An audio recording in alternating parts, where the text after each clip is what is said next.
I also sent a note up suggesting a change in direction of the head of our column east. This I thought to be the first and necessary step toward bringing the two armies to such concentration east as would enable us to find a way to draw the enemy into battle, in keeping with the general plan of campaign. That's a tough statement.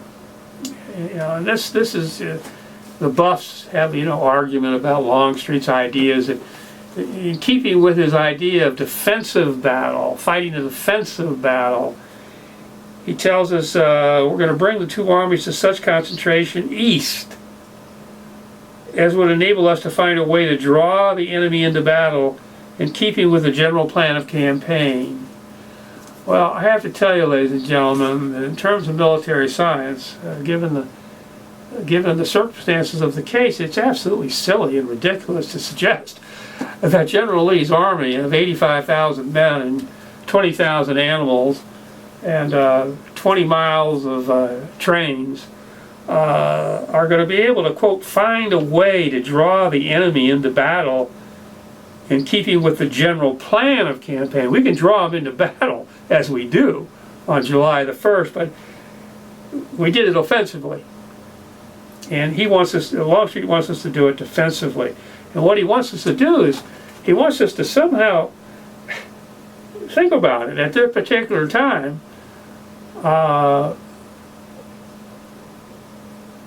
you still have the Union Army spread out in a line from Emmitsburg to Manchester, at least moving to establish a line from Emmitsburg to Manchester along Pipe Creek just south of the Mason-Dixon line. You got the left flank, the left wing of the Union Army under Reynolds. He's got 3 corps, moving his own corps, the 1st Corps, forward a few miles slowly. On the morning of July the 1st, he's going to eventually get his way up there to Gettysburg with the 11th Corps hours behind him.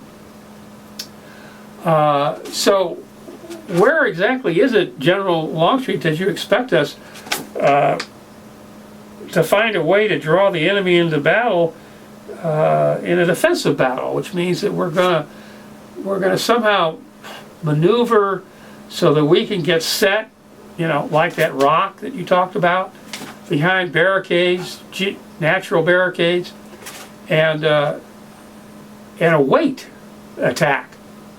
Well, as I show you on the image screen, just where is it that you think we're going to move? And while we're moving, what do you think's happening here? It's really a silly idea, and yet it's got such respect. You read all these books over here by these historians and Civil War writers, they actually give serious thought to the idea that this could have been done.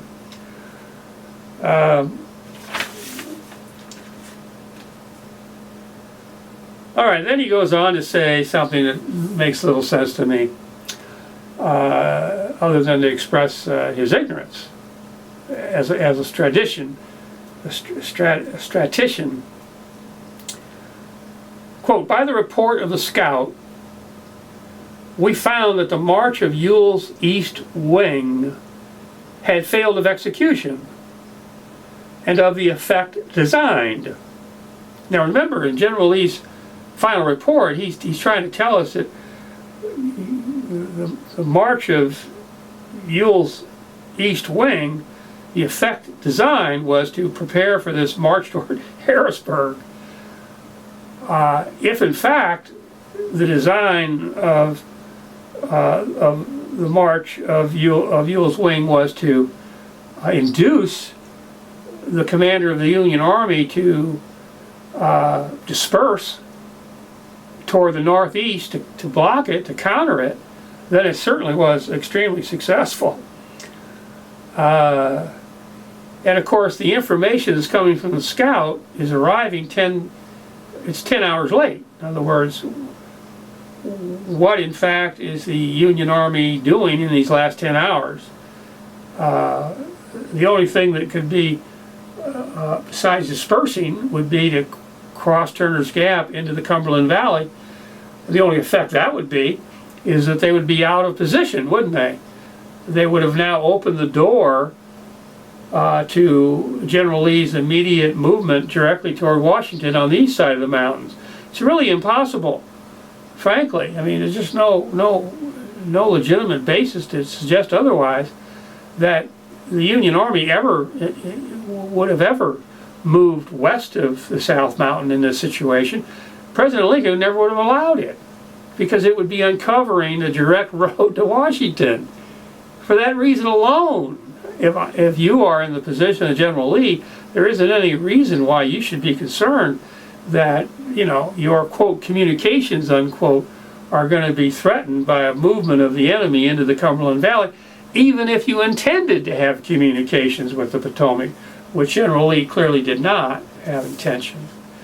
So the point of the analysis here is to encourage you all to take a really close look at the logic and reasoning of these historians and these Civil War writers when they try to sell you this story that has been hanging here for 150 years. Yeah, it does take it. You have to think through, as you would if you were jurors in a courtroom and two lawyers are presenting their relative cases to you. Which case makes more sense? Which case seems to have carry with it, you know, more persuasive force than the other argument?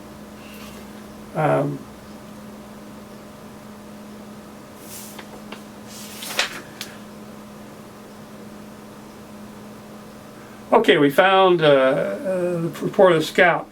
To remove this pressure towards our rear. Now, moving through the South Mountain into Cumberland Valley is by no means pressure against General Lee's rear, which is at Chambersburg, 30 miles away. While Hooker's army is marching north in the Cumberland Valley, on the west side of the South Mountain, toward Chambersburg, General Lee is moving south on the east side of the South Mountain toward Washington. To remove this pressure toward our rear, General Lee concluded to make a more serious demonstration.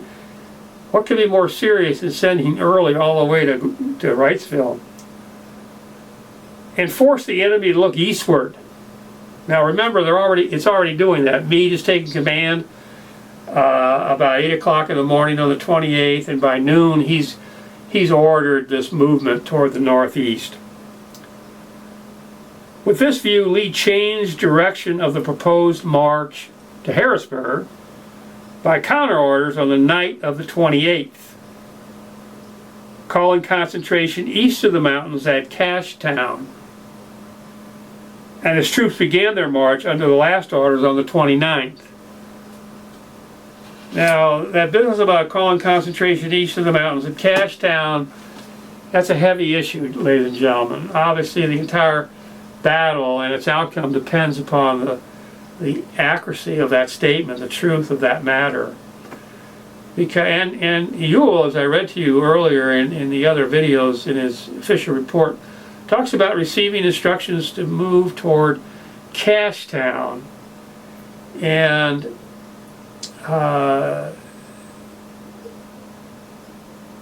if in fact, and of course in Venable's sketch from memory of whatever it was that was supposed to have been sent to Ewell, that sketch talks about moving toward Gettysburg, toward Heidlersburg,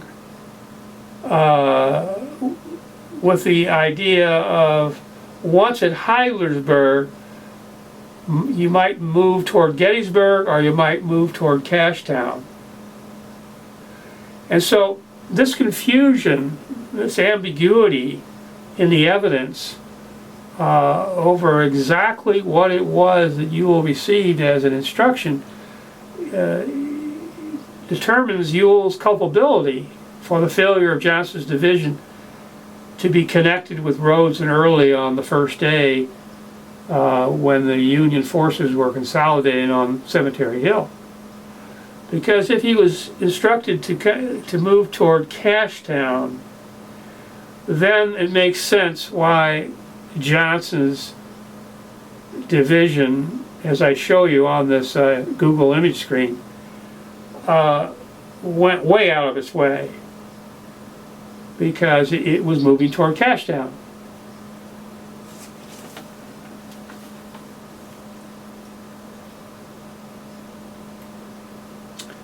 Quote, the purpose of General Lee's march east was only preliminary, Longstreet says. A concentration about Cashtown. General Ewell was ready to march for Harrisburg on the 29th. Longstreet's taking that from Ewell's report. When orders reached him of the intended concentration at Cashtown. So, certainly if I'm representing General Ewell in court, I'd be calling Longstreet to the stand as a witness to support Ewell's case.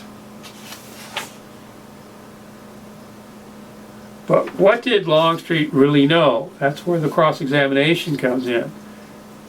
Well, he has his knowledge, his personal knowledge of the details has to be established.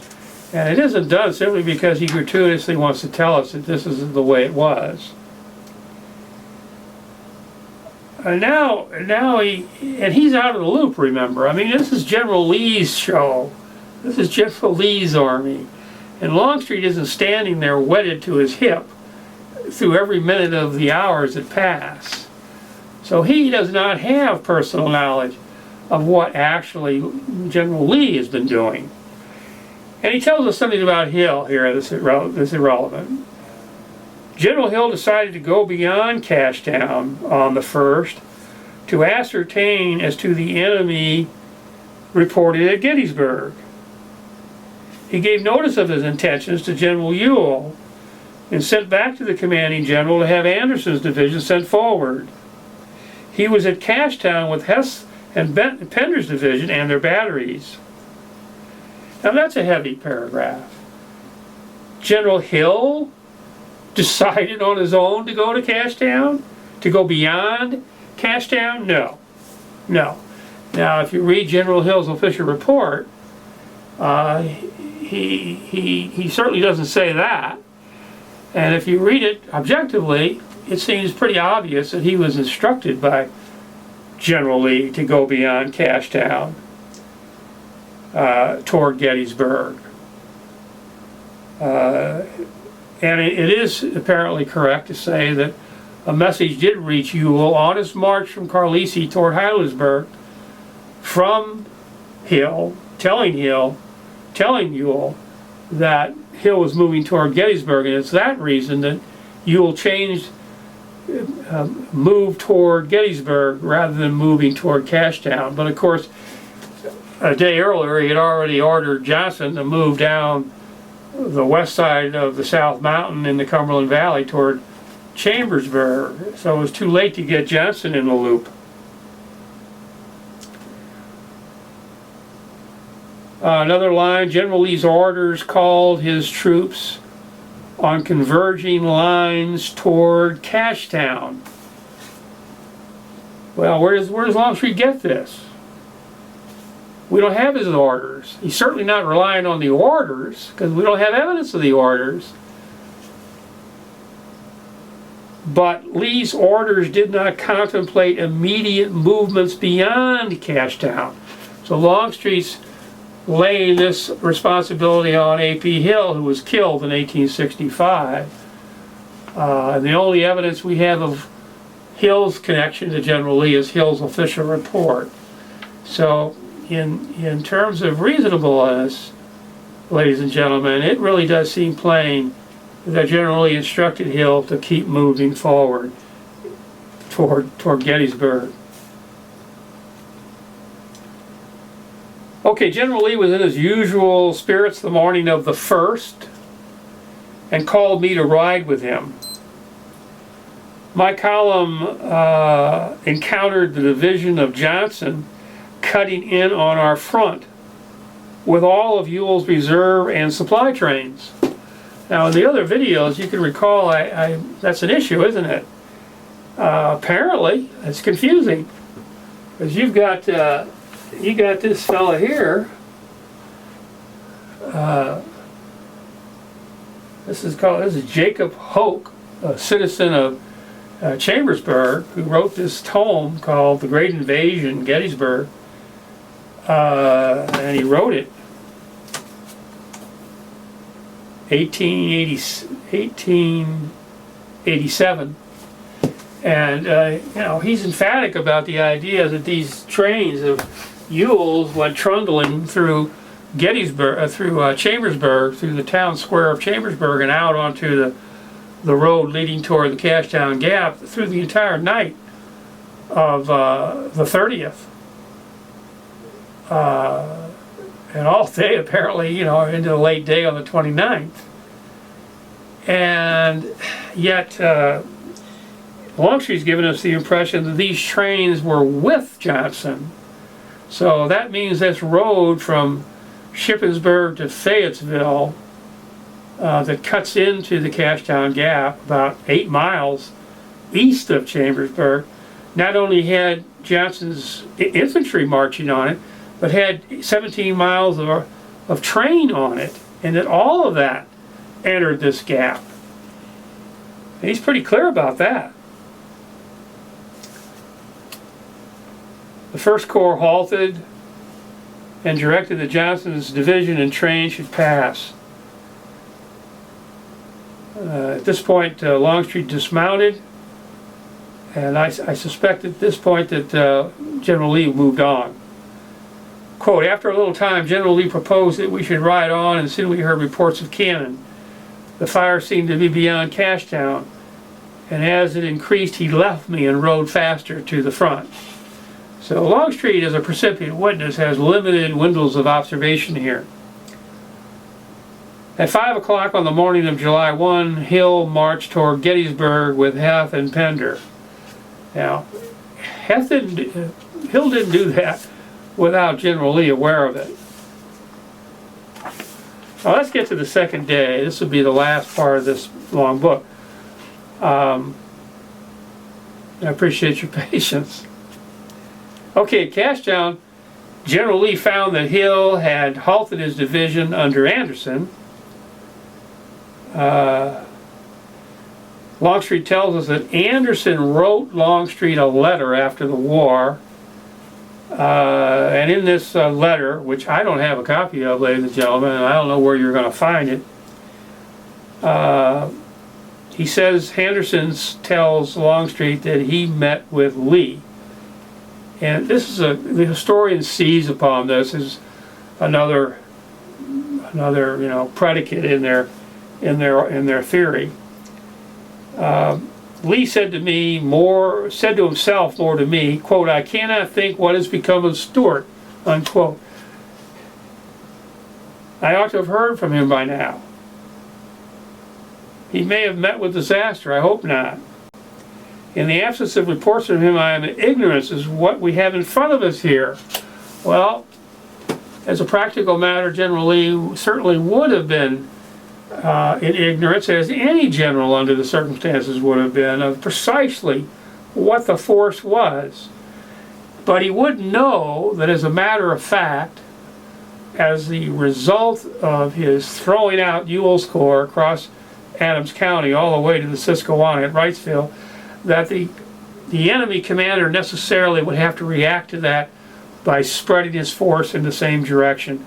Otherwise, Washington would be open, and that's something that would not be allowed.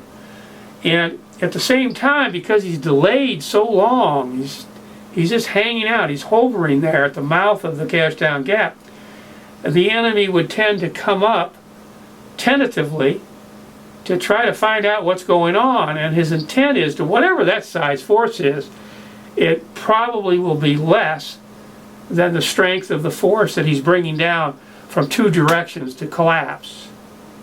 And so you need to get involved here with Liddell Hart and his theory of infantry tactics and the man-in-the-dark theory to understand, from the point of view of military science, what happens when two large forces of infantry start to come toward each other and then become engaged.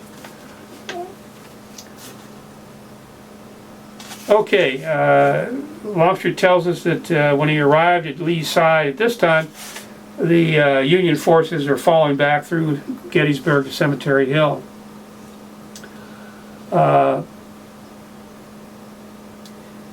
And now we're back to this agreement issue. General Lee had announced before we ever came to Pennsylvania that he would not make aggressive battle in the enemy's country. I have no idea what that means, aggressive battle. I mean, what else is battle but aggression? After the survey and in consideration of his plans, noting movements of the enemy, I said to him, we could not call the enemy to position better suited to our plans. All that we have to do is file around his left and secure good ground between him and his capital. Now that is the most silly thing General Longstreet could try to sell us. Think about it. Think about it.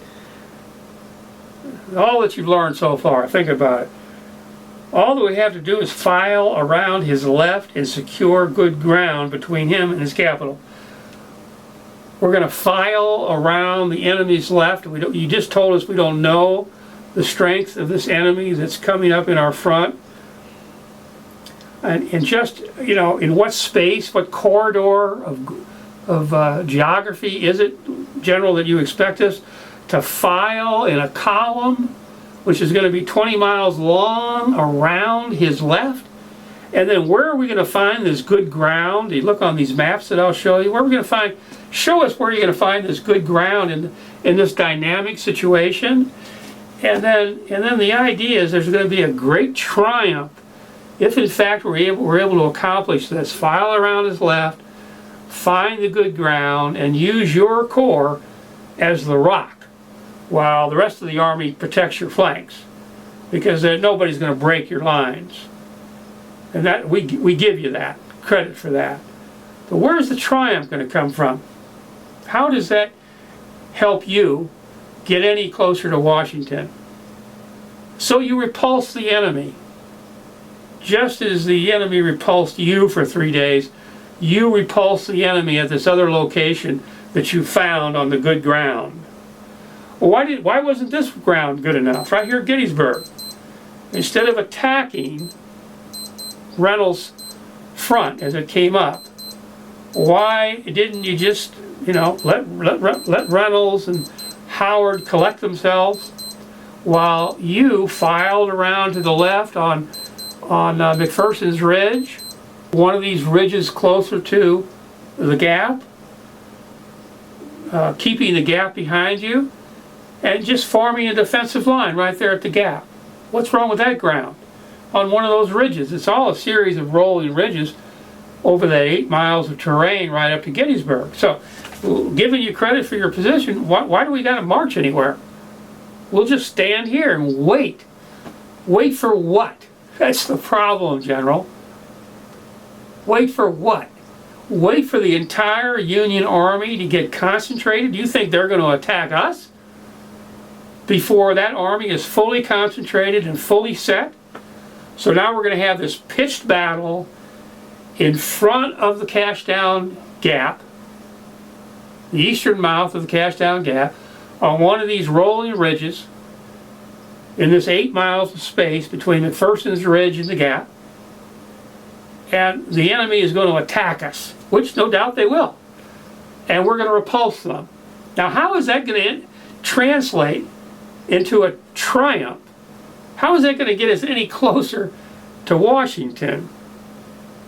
And after we've expended all of our energy, including your rock, in this endeavor, what's left for us to do now but to retreat back through this gap into the Cumberland Valley and make haste for Williamsport on the Potomac? What other outcome could there possibly be to Longstreet's silly idea? And the fact that he persisted in this idea and continued to express it all the way through his life, down to the end, it's hard to grasp. That's what you're going to get if you read this 650 word book. And you can see embedded in it, there's several issues. There are several issues of fact. What else did Longstreet have to say? Of course, he had his report in the official, his official report.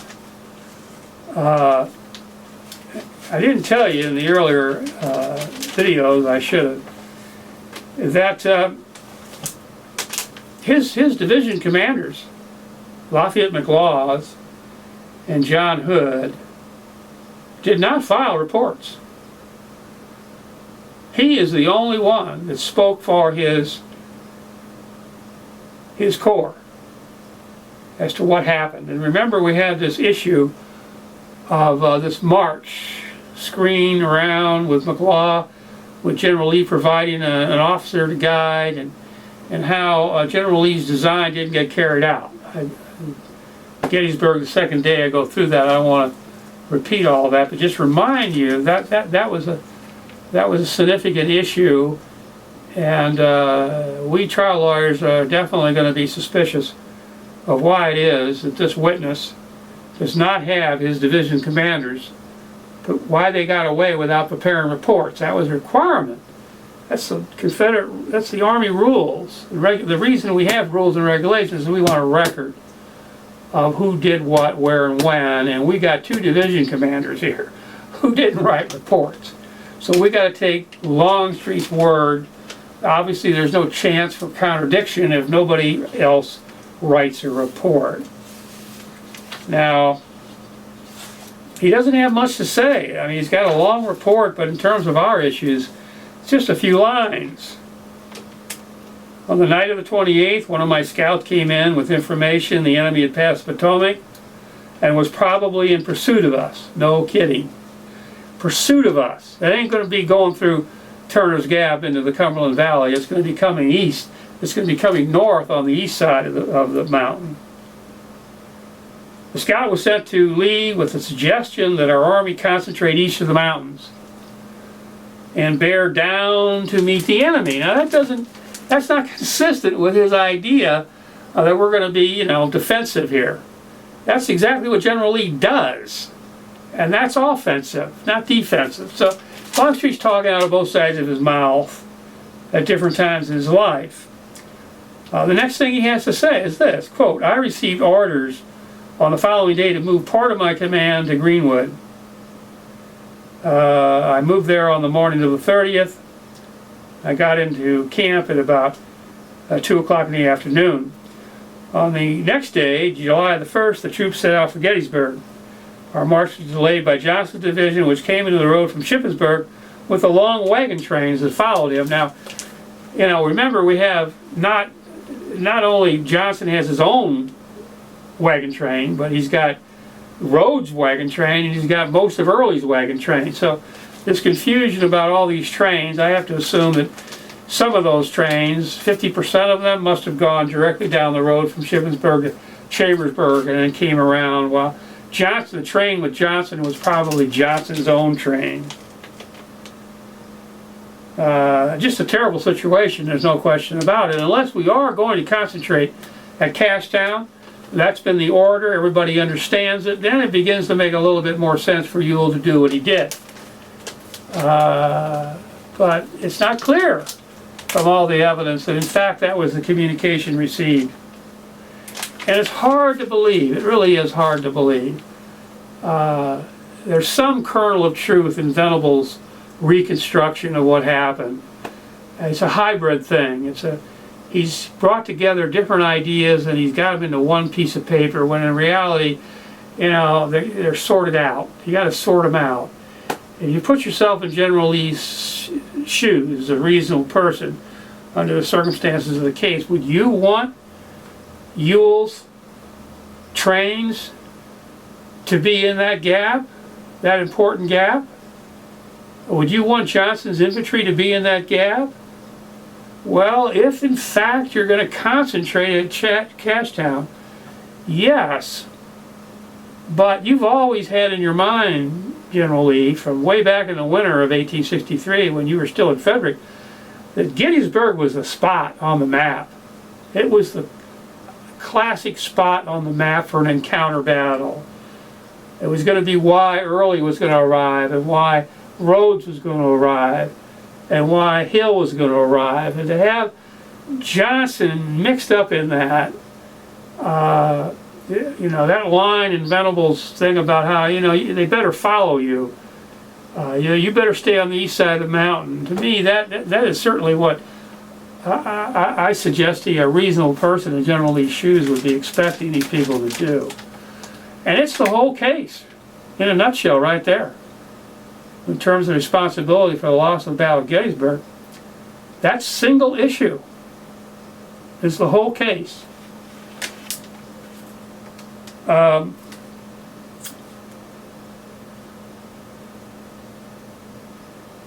Okay, on the 2nd of July, I received instructions from Lee to move to gain the Emmitsburg Road on the enemy's left. Engineers sent out by Lee was to guide us by a road. Some delay was ensued in seeking a more concealed, route.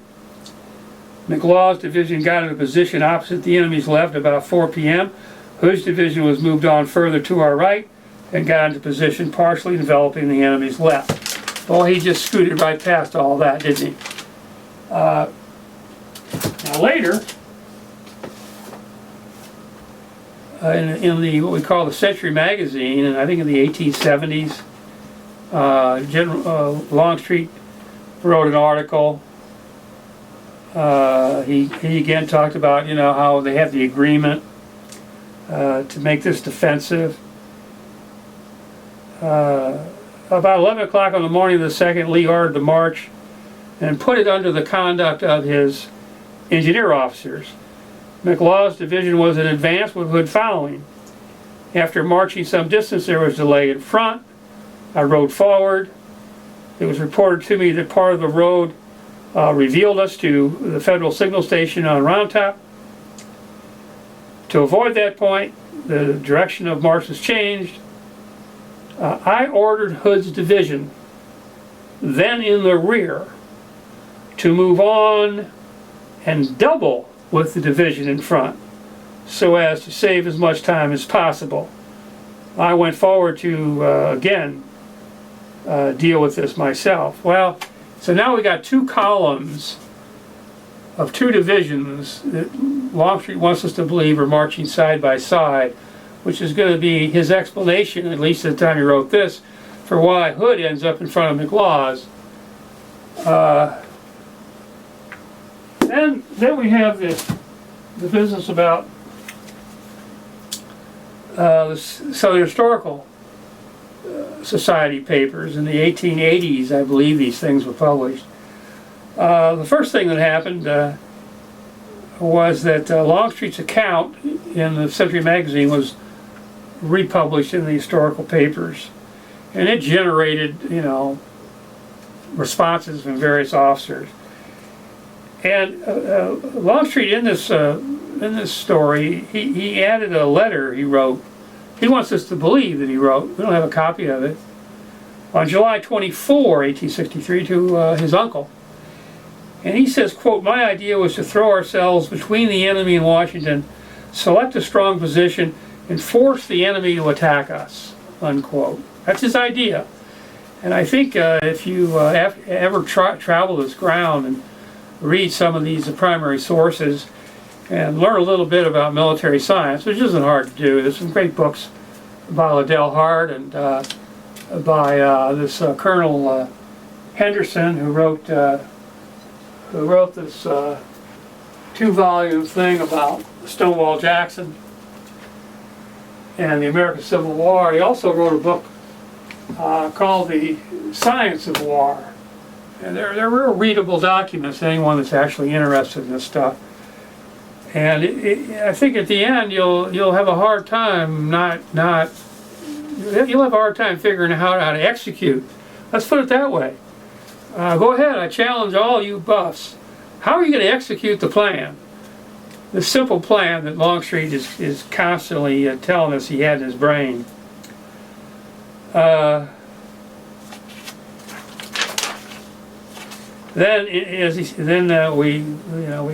cover the business about the visit with the Secretary of War, Longstreet's belief in his agreement.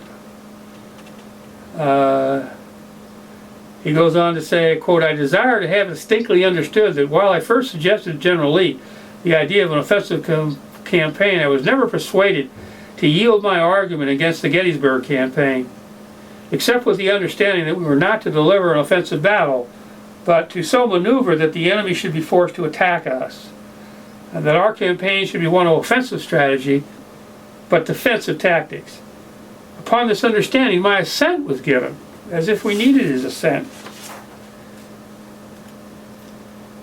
Now, he also gives us a different story here. Let's see, about this screen route with McLaw. "I became impatient at the delay and determined to take upon myself the responsibility of hurrying the troops forward. I did not order McLaw forward because, as the head of the column, he had direct orders from General Lee to follow the conduct of Colonel Johnson, the engineer officer. Therefore, I sent orders to Hood, who was in rear and not encumbered by these instructions, to push his division forward by the most direct route so as to take position on my right. He did so.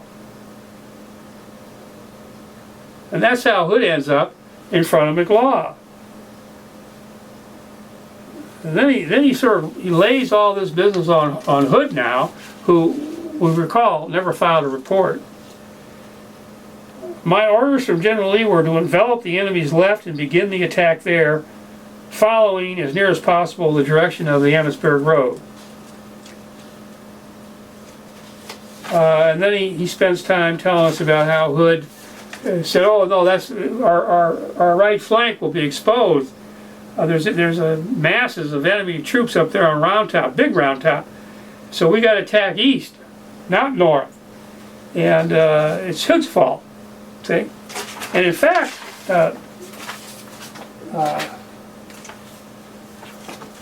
Longstreet offers a letter. I assume this letter exists in some depository somewhere, which I'll leave it to you gentlemen and ladies to find where it is and use it as a piece of evidence. It's supposed to be dated June the 28th, 1875. It's from John Hood to General Longstreet. Now, Hood, I didn't write a report. Hood tells us because I had a serious injury, which he did. He lost his arm. I don't know how that affects him writing a report months later, but let that one go. And so General Lee's orders are to attack up the Emmitsburg Road. But my inquiries were, we can't do that, we'll be destroyed. So several times Hood tells us he sent messengers back to Longstreet saying, please, let's change the direction of the attack. But the answer always came back from Longstreet. Hood says, quote, "We must obey the orders of General Lee," unquote. Well, they didn't. Then there's also McLaw weighs in. He didn't write a report, but he wrote an article that talks about this entire situation. The only issue that's important here is this business about the march.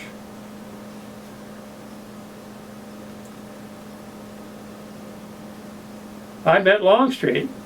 Longstreet said, "What's the matter?" We talked about the problem about being seen. "How can we get there?" I said. And he said, "Only by countermarching." And then, all right, and the movement commenced. So now McLaw is countermarching. Quote, "But as General Hood, in his eagerness for the fray, had pressed on his division behind mine so that it lapped considerably, creating confusion. Longstreet wrote to me and said, 'There's so much confusion. Suppose you let Hood countermarch first and lead in the attack.' I replied, quote, 'General, as I started in the lead, let me continue so,' unquote. And Longstreet replied, 'Then go on.' And he rode off. Then McLaw continues. After considerable difficulty, the countermarch was effective. My troops were moving easily forward along a road with fences on the side not giving room enough for a company front, making it necessary to break files to the rear. Well, how could Hood be in a column next to him under such circumstances, as Longstreet in one of his renditions tells us? At this point, Longstreet wrote up to me and said, "How are you going in?" And I replied, "That'll determine when I get there." Longstreet replied, "That suits me," and rode away. My column soon reached the edge of the woods. The enemy opened, and my column, therefore, instead of marching on as directed by head of column, deployed at once. So again, we got a lot of confusion there among these officers as to how it came to be that General Lee's design didn't get followed. And the last point, if I can find it here. And of course, all of this generated a huge storm. Longstreet refers to a letter that he says he received from General Lee after the war, 1867. Where is that? I don't remember primary sources, how important they are. Just because I'm reading from typed script doesn't, as a cautious trial lawyer, there's some rules about trial practice, and one of the rules for a trial lawyer is caution. A little humility won't hurt, but preparation is the first principle, and caution is right there. You have to be careful. You have to be absolutely sure what you're presenting to the jury is truth. Otherwise, you'll turn into a liar, which is death to an advocate in court. But we have here from Longstreet in this article, he says from a letter. He doesn't quote the letter. He doesn't set the letter out with the date and, the salutation. He's got it buried in a paragraph, and it reads this way. Quote, "In a letter written to me by General Lee in January 1864, now that's the same time General Lee's writing his final report, he says, quote, this is Lee now, had I taken your advice at Gettysburg, instead of pursuing the course I did, my own bullheaded idea, how different all might have been," unquote. I want to see that letter, General. I know all you people that are, supporters of General Longstreet will produce that easily, get it in a video, throw it up on YouTube, and I'll make sure that it's an addendum to this series of videos that I'm preparing for the sesquicentennial. I want to see that letter. I want to see that. I got a tough time with that. Now, in this other article of General Longstreet, his second paper on Gettysburg, he quotes a letter from General Lee, and this time he sets it out with a salutation, with a date, with a signature. The whole thing is quoted. "My dear General, your son Garland handed me," this is 1866, and nothing happens in here of any importance. Mrs. Longstreet will act as what, "I'm sorry that your arm hasn't improved. I trust it'll be restored. Tell your wife I like her. I hope you're happy and that you are living a long and prosperous life." So, in terms of the credibility of this thing, this business about, Lee's admission that Longstreet was right, at the very least, to give it some credibility, I would have expected him to set it out like he set out this irrelevant letter Lee wrote him in 1866. So there we have a comprehensive understanding of the key factual issues that exist in understanding the relationship between General Longstreet and General Lee, without any criticism of Longstreet's actual conduct in battle itself, which certainly was equal to, if not greater than, the contribution that Stonewall Jackson provided in the battles that he was alive to deal with.